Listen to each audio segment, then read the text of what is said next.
Bismillahirrahmanirrahim. Assalamualaikum warahmatullahi wabarakatuh. Waalaikumsalam warahmatullahi wabarakatuh. Alhamdulillahirabbil alamin. Asyhadu an la ilaha illallah wa asyhadu anna Muhammadan abduhu wa rasuluh. Selamat sore teman-teman semuanya. Alhamdulillahirabbil alamin. Pada kesempatan kali ini kita berkesempatan untuk membahas materi tentang munakahat.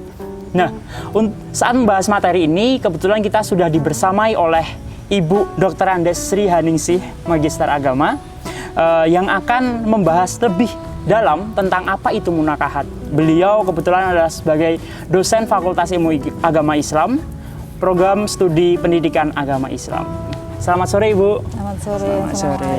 Waalaikumsalam. Ibu, pada kuliah sore hari ini kita kan ingin membahas tentang munakahat ya. Nah, sebelum jauh masuk ke munakahat, ada satu buah tren yang ada di kalangan milenial Ibu, yaitu ta'aruf.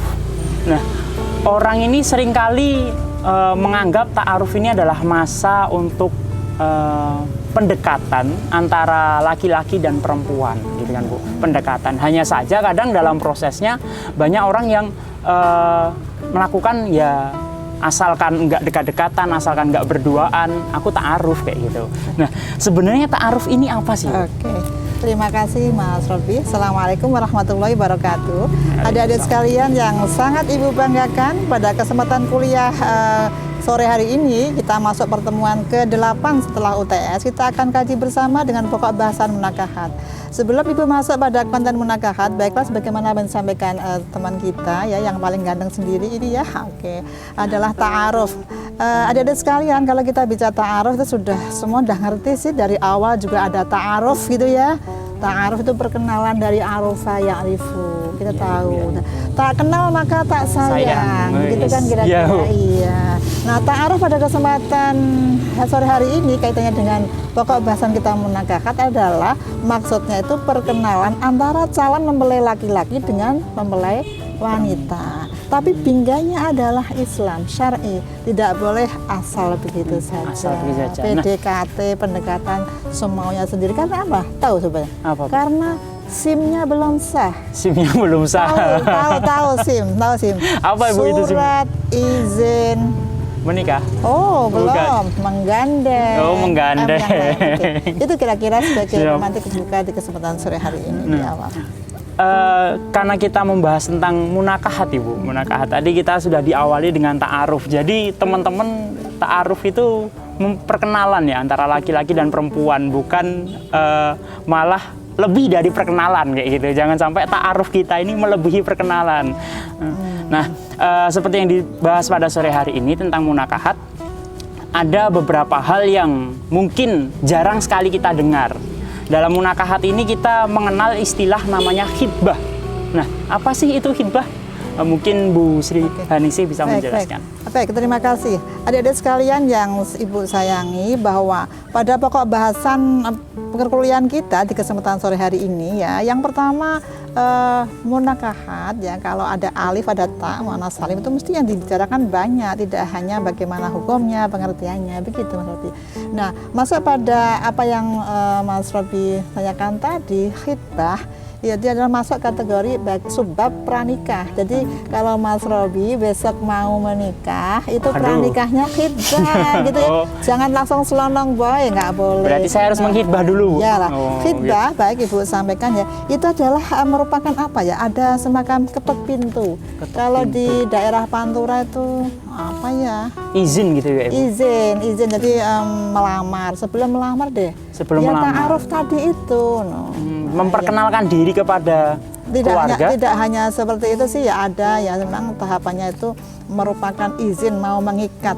Ada sebelum kan. Jadi mau mengikat, mau minta putrinya mau dipersunting, itu khitbah gitu kan. Tetapi sesungguhnya sih ya di era saat ini itu khitbah itu hampir seakan tidak ada lagi, karena sebelumnya sudah gimana ya, PDKT-nya sudah lama Bu ya, sudah bertahun-tahun kadang. Makanya kalau izin mengikat hubungan antara laki-laki dan perempuan, di mana itu adalah sama sekali tidak ada garis nasab, menjadi apa?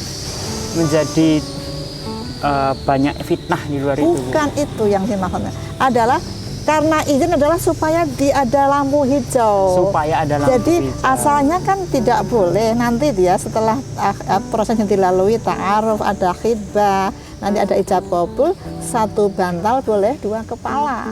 Oh, kalau Makanya sekarang 1 izin. bantal? Ya 1. Oh, 1 karena bantal 1, gitu siap, Bu. kira-kira Iya. gitu ya. Oh, berarti prosesnya itu tadi adalah kita ta'aruf terlebih dahulu ya, Bu ya. Berkenalan satu dengan yang lain, baru melakukan khidbah. Mengikat itu ya, Bu. Jadi Ya? tahapannya kan ada toh. Yang pertama itu adalah kaitannya dengan bagaimana senang, kemudian itu memang yang dilalui harus khidbah dulu. Harus khidbah Kulonuwun, dulu. kulonuwun lah. Kulonuwun. Bahasa Jogjanya kulonuwun. Etikanya seperti itu. Dan itu tidak serta-merta langsung diizinkan. Maka menurut perspektif Islam itu khidbah itu biasanya tidak boleh sendiri, mesti melibatkan orang lain, keluarga pihak siapa. ketiga. Iya, biaya keluarga dalam hal ini seperti itu kira-kira. Ya, itu masalah khidbah gitu kan. Boleh tidak sih, Bu, kalau semisal saya mau menghitbah teman saya nih, Bu. Saya kan suka sama dia. Terus saya mau menghitbah dia, tapi saya ngajak teman saya, tidak mengajak pihak keluarga saya. Tapi dengan catatan keluarga saya sudah tahu kalau saya sudah mau menikah kayak gitu. Ya. Apakah itu diperbolehkan atau tidak? Ya, tergantung sih, boleh-boleh saja. Yang penting itu ya, kita ikuti rambu-rambunya. Rambu-rambunya adalah karena memang tadi seperti yang Ibu sampaikan ya, bahwa SIM-nya itu belum sah, surat izin memandang. Oh, memandang. Ya kan, Memandang, surat izin menggandeng. menggandeng. Surat izin nggak boleh. Ya kan, kalau SIM-nya sudah sah itu mata sya'a kapanpun Bisa. nggak masalah. Nggak masalah ya, Bu. Iya, Ya, Insya Allah. ya, makanya itulah SIM itu penting sekali ya. Maka polisinya banyak ya. Kondisinya banyak sih ya, Bu. Iya.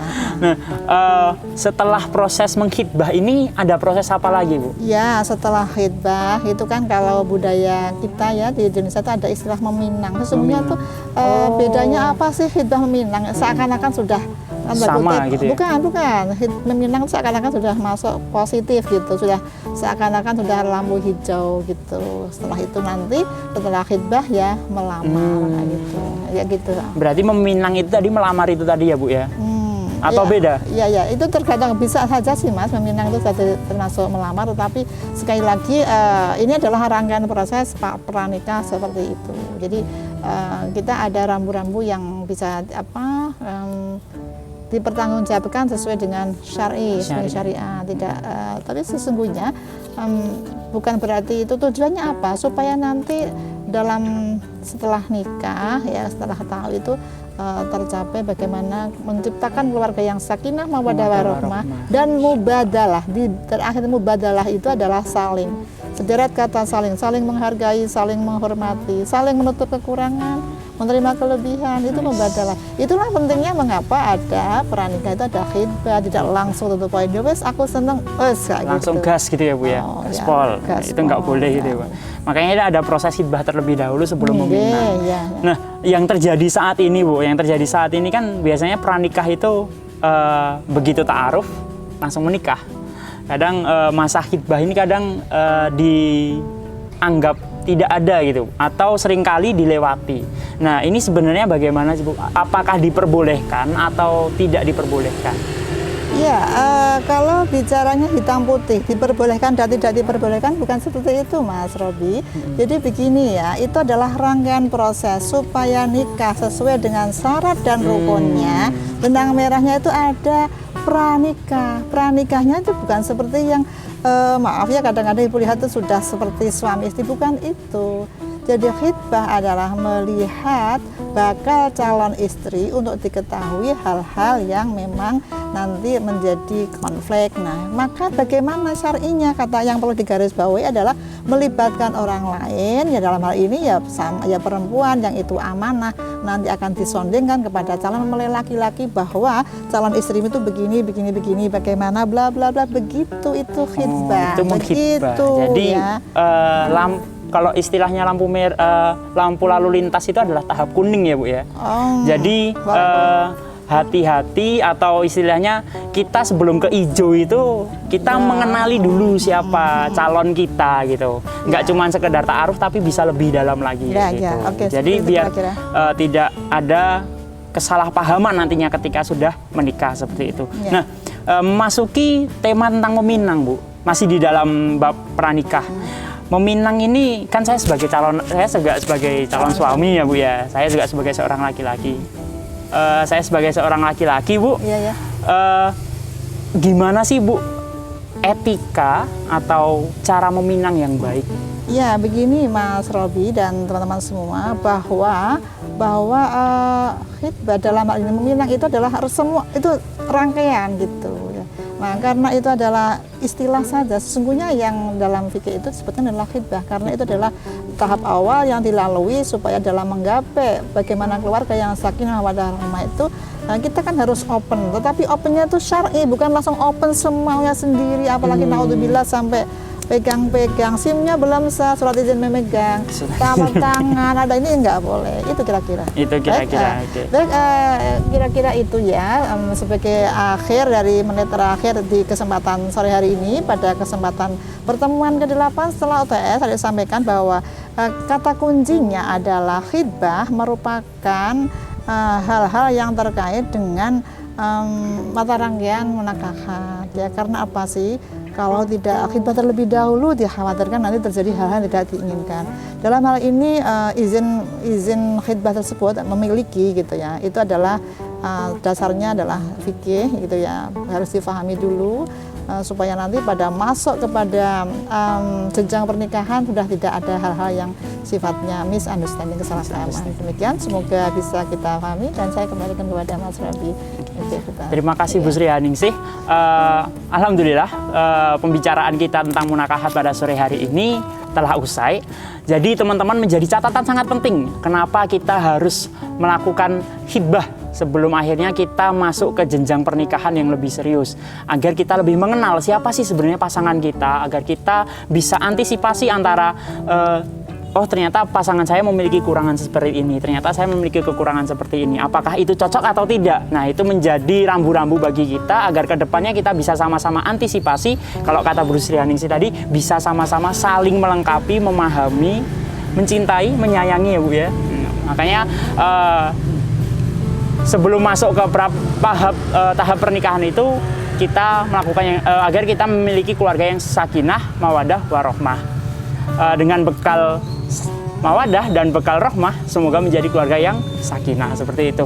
Mungkin itu saja kesempatan materi perkuliahan pada sore hari ini. Saya Robi Kurniawan Prabowo pamit undur diri. Kurang lebihnya mohon maaf. Billahi taufik wal hidayah. Wassalamualaikum warahmatullahi wabarakatuh. Waalaikumsalam warahmatullahi wabarakatuh.